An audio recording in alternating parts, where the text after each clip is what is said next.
tabiatning mush go'zalligida kelmagan ilhomim qachon kelar deyman. Bugun huzurunluğa öz qalbimda bitgan bahar va men degan she'rimni sundim do'stlar. Inkasrayning taklif fikrlaringlarni yozib qo'ygash, meni davomli qo'llashni unutib qolmagaysizlar. Mening tavsiya qilayotganim yanlamkin qahrdan g'oldir ichimligi. Mush qavziyatlardan tatib do'stlarning ichib beqishni alohida tavsiya qilman. Undaq bo'lsa, she'rga ketdik.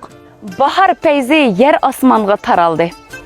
Tabiatga quyosh jonini bergandek, qalbim go'yo faslsiz bir bahar, Mecnun kabi yar ishqida ko'ygandek. Qish unutilib bix surgandek dal-darax. G'am qayg'udan xoli tursa bu yurak. Mehrlardan illib turar shatlanib, agib shamol chechaklarni so'ygandek. O'xshtarman hayotimni baharga.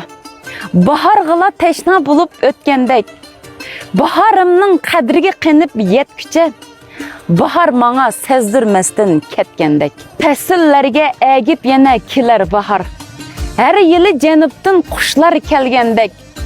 Ketgancha kelmidi umrimga bahar. Xuddi men baharda o'lib ketgandek. Ketgancha kelmidi umrimga bahar. Xuddi men baharda o'lib ketgandek.